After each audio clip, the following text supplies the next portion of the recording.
Voltamos com Gente em Destaque. Hoje eu converso com o cineasta Josias Teófilo. Bom, Josias, no primeiro bloco a gente falou um pouco sobre a sua trajetória, né, o seu começo no cinema e na comunicação também.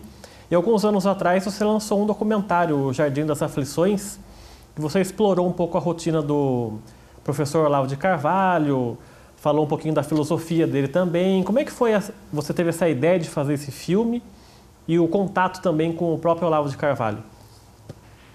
Bom, foi assim, eu tive a ideia de fazer o filme sobre o Olavo, eu já li o Olavo desde 2008, né?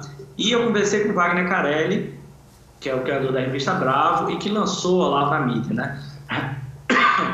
E ele mandou um e-mail para o Olavo, falando da ideia, né? E o Olavo topou na hora, ele respondeu na mesma hora, na mesma noite, dizendo que topava, que a gente podia vir, e nós fomos lá no começo do ano de 2015 para fazer o roteiro.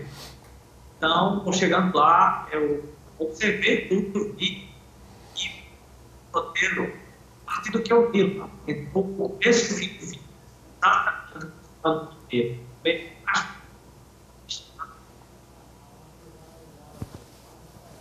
Ele está com problema de novo, espera um pouquinho, Josias.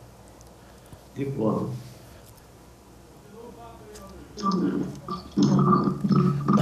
Ô Josias, a gente vai continuar com a sua voz aí para a gente poder modular um pouco o som. Tá, vou falando aqui. Vamos lá, 1, 2, 3. 1, 2, 3. Esse filme é 2017, né, O Jardim das Aflições? 2017, a gente filmou em 2015, né? Passei em 2016 montando e mandando para festivais, foi recusado por todos os festivais brasileiros, com exceção do CIPE.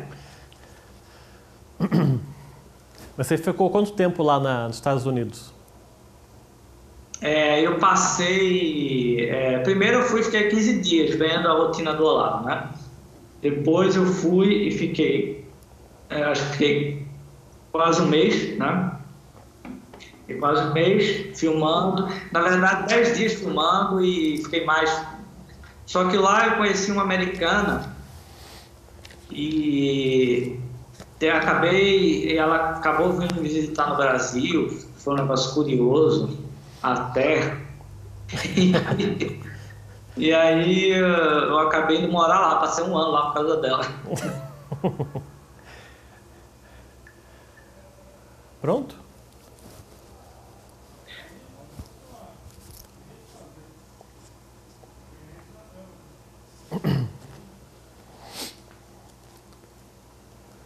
Mas daí volta no começo do bloco? Ah, tá bom. Então, Josias, vamos começar falando então desse processo de criação, né, do seu documentário do Jardim das Aflições. Você passou algum tempo lá nos Estados Unidos, né, filmando a rotina do professor. E para montar o filme, você falou que já tinha lido o Olavo desde 2008, né? Como é que foi juntar uma coisa com outra, a rotina e a filosofia? Como é que você vai concatenar isso? Olha só, então, eu tinha lido desde 2008, eu já estava bastante inteirado, eu tive o Olavo no Orkut, depois tive ele no Facebook e lia tudo. E eu nem curtia os posts porque eu temia, né, a represália da classe artística, porque eu trabalhava com cinema e eu estava estudando jornalismo naquela época, né? Eu só curtia os comentários nos posts, porque não aparecia para os outros, entendeu? Era uma coisa assim quase secreta, era assim, a nova direita ela nasceu nessa atmosfera, assim, quase secreta. Não é à toa que tem tanto interesse por teoria conspiratória, porque exatamente, tem a mesma atmosfera, né?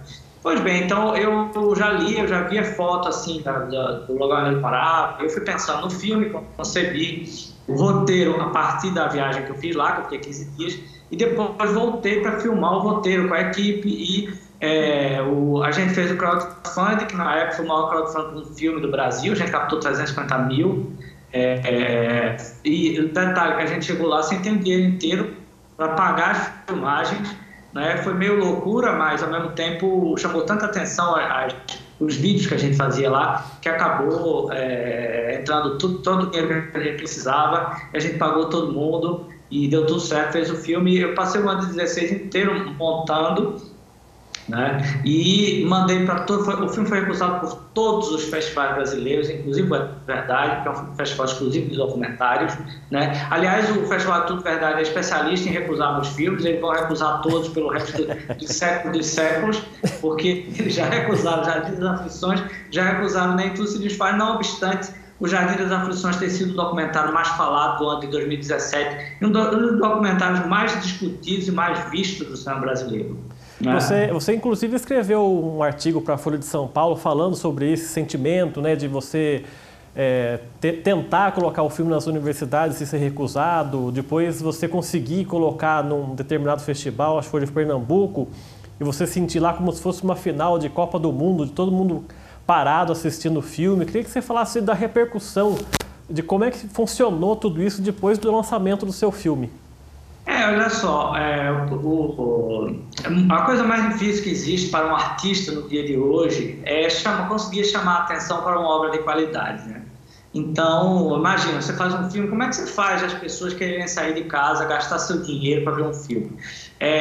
Os revoltados do CinePE me deram isso de bandeja, né?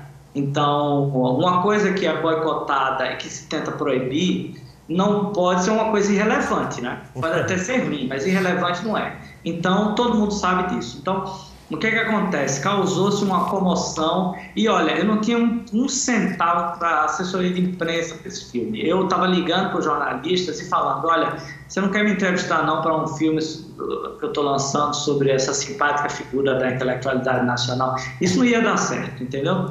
Então, quando houve o protesto do CinePE, que as pessoas, 7 cineastas, se retiraram do festival, dizendo que o festival tinha agregado com a direita conservadora, e isso era inaceitável, toda a imprensa brasileira veio atrás de mim, ao mesmo tempo, inclusive. Eu tive que passar, eu acho que eu dormi 10 horas, eu dormi 8 horas naquele dia, eu durmo mais do que isso, porque eu precisei falar com todo mundo de uma vez, e foi uma verdadeira polêmica. E observe, isso nunca aconteceu na história do cinema brasileiro.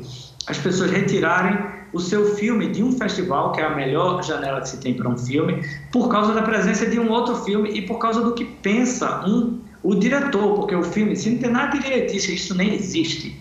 Entendeu? Um filme de direita ou esquerda. Isso não se aplica à arte. É como perguntar se Beethoven é doce ou salgado. A música de Beethoven é doce ou salgada. Entendeu? Então, o CinePE, ele produziu essa comoção e foi uma polêmica tremenda. Aí, depois teve um manifesto dos críticos de cinema apoiando as pessoas que se retiraram, inclusive Jean-Claude Bernardet, aquele cara, esqueci o nome dele, um monte de crítico, muito relevante do Estado, de vários lugares. Então, causou um interesse muito grande pelo filme, de modo que quando o filme foi exibido, foi a noite mais lotada, tinha quase 1000 pessoas naquele cinema, e eu terminei sendo ovacionado, né? O filme foi aplaudido e terminou ganhando 3 prêmios. Mas teve gente, ao mesmo tempo, que ficou do seu lado quando o seu filme começou a ser censurado, gente da imprensa também, né? Sim, eu acho que a maior parte da imprensa ficou do meu lado mesmo, porque é uma coisa tão absurda que não dá para defender, né? Então, algumas das figuras mais importantes da intelectualidade brasileira ficaram do meu lado, como Cacá Diegues, André Barcinski, que é um cara que eu adoro as coisas que ele posta no Twitter, e ele sempre mexendo com documentário e tal. A Cora Ronay, tanta gente que ficou do meu lado e eu fiquei muito feliz, né? E a imprensa toda, realmente não dá para aceitar um festival ter que ser adiado, porque o festival teve que ser adiado. E eu não pude nem participar da premiação. Quem recebeu foi minha irmã, os prêmios, porque eu já estava com passagem marcada para Itália e eu não pude ficar, porque o festival foi adiado, entendeu? Então, foi uma coisa muito louca mesmo. E, olha, eu fui para... Imagina, depois do filme, eu fui para o bar que tem lá os cineastas pernambucanos, que eu gosto, porque tem comida vegetariana, né? E eu chego lá, era cada olhada, assim, umas olhadas... assim, em direção, os caras querendo, olhando como se quisessem me matar, mas só fazer olhar mesmo, ninguém tem coragem de fazer nada, né? Você escreveu até que se sentia como se fosse um Chernobyl, né? Qual personagem que você descobriu do Olavo nesse documentário? O que você pode falar pra gente da pessoa que é o professor Olavo de Carvalho? Olha, Olavo é uma figura que ele vive integralmente para a vida intelectual. Ele exerce integralmente a vocação dele. Então, a vida dele é uma coisa completamente louca para quem chega de fora. Então, o Olavo é um cara assim, que ele chega 1h da manhã, eu cheguei a morar na rua do lado da rua dele, né? Ele morava na Fillmore Street, eu morava na Mars Street, do lado. Aí, uma hora liga a Leila, 1h da manhã, diz: Josias, vamos sair para jantar, lá meu pai tá chamando aqui. Aí, lá vamos não, todo mundo jantar, para você ontem. Então meia-noite ele acordava todo mundo para ler um artigo que ele escreveu. Olha, vem ler aqui. Aí todo mundo, sim, tá legal. Aí ele mandava. Então ele é uma figura que, olha assim, uma pessoa...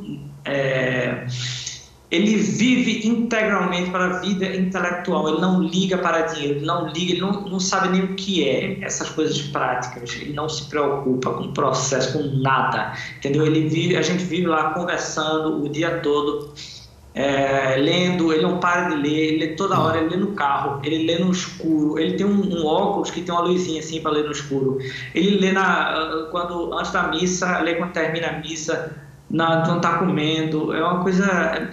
personagem. Agora, o que o filme mostra é como o pensamento dele se parece com a vida que ele vive, porque de fato ele ignorou totalmente o que se espera de um intelectual, né?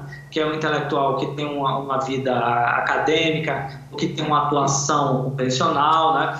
E ele recusou todos os intermediários, porque observa, o Olavo não dá aula em universidade, o Olavo não dá aula em cursos convencionais, ele criou o próprio curso, ele criou o próprio meio que ele vive, ele criou a própria profissão dele. Isso tudo fica muito claro no filme, né?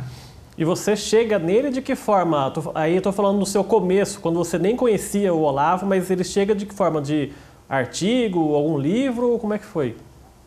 Tem uma amiga minha, Daniela Gouveia, que é muito minha amiga mesmo, e em 2008 ela me mostrou os DVDs da História Essencial da Filosofia do Olavo.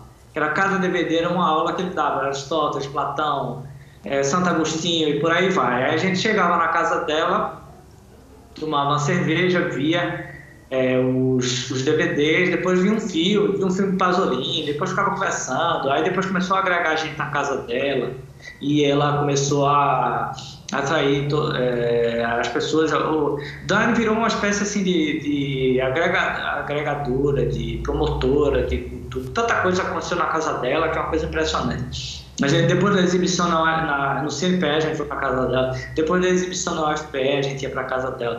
Então foi assim que eu tomei contato. Aí depois adicionei no Orkut, depois adicionei no Facebook e fiquei lendo os artigos dele, né? Até depois conversar com ele e me aproximar e tal. Então o título do seu documentário, Jardim das Aflições, que se baseia num livro dele, né? Que você deve ter lido também, influencia de que maneira na sua realização de filmagem aí como um todo? Porque como você leu a filosofia dele, privou do cotidiano dele um pouco, isso entra no seu documentário para quem ainda não viu e vai ver, entra de que forma para perceber isso? Olha só, tem alguns temas, o filme parte dos temas do livro, mas não é integralmente o livro, né? Primeiro, eu acho que é um título muito belo, né? E eu acho que é um tema muito visualmente representativo, né? Que pode ser ilustrado de modo não assim convencional, de modo assim que cause interesse e que produza a narrativa. Então, o que acontece? O filme, como Bruno Tolentino ressaltou, o filme ele tem a estrutura de uma Sinfonia de Sibelius, ou seja, o livro ele tem a estrutura de uma Sinfonia de Sibelius. São temas que se repetem com material genético que vai do começo ao fim da sinfonia. Ou seja, uma sinfonia de Beethoven, cada movimento tem um tema diferente. Mas numa Sinfonia de Sibelius, os temas eles permanecem em todos os movimentos. Então, isso é muito interessante, porque o livro é assim e eu fiz o filme assim também. Então, o filme ele foi construído dessa forma. Então, ele parte do dia para a noite da exterioridade para a interioridade, de uma visão mais distante possível do Olavo, que é mais de drone, o carro passando, para uma visão mais próxima de trás, assim, da nuca dele, que é a última imagem, né? Então, esse filme ele foi todo estruturado para representar imageticamente o pensamento dele, o livro, e dialogar também com a sinfonia. E qual foi o legado que, aí eu falo não da feitura do filme, mas depois dessa repercussão que você descreveu aí, de ser rejeitado nos festivais, porque você vai estrear daqui a pouco um novo documentário, que também promete ter praticamente a mesma repercussão, se não for pior do que o Jardim das Aflições. Qual o legado, o aprendizado dessa rotina que você teve para lançar o Jardim das Aflições que você vai usar para o Nem Tudo Se Desfaz? Olha só, eu acho que o Jardim das Aflições é o filme 0 e o Nem Tudo Se Desfaz é o filme 1, porque o Jardim das Aflições é um filme completamente sui generis, por causa do personagem, porque é o primeiro documentário filosófico da história do cinema brasileiro. É um dos poucos documentários sobre filosofia, dessa forma, sobre filósofo vivente. E acabou criando um meio, porque vários documentários, vários crowdfunding foram feitos inspirados no Jardim das Aflições, vários filmes foram feitos, criou-se todo um meio cultural que hoje está aí, pujante, e um monte de coisa está acontecendo, tá? Isso é bem interessante. Agora, o Nem Tudo Se Desfaz, ele é formalmente bem diferente, e é um filme mais arrojado esteticamente, é um filme, eu acho que mais autoral, né? E na verdade vai ser uma trilogia. Vai ter um terceiro filme que eu ainda não posso falar o tema, mas vamos chegar lá. Tá certo, a gente vai então para o intervalo e no próximo bloco a gente fala então sobre o Nem Tudo Se Desfaz. Até lá.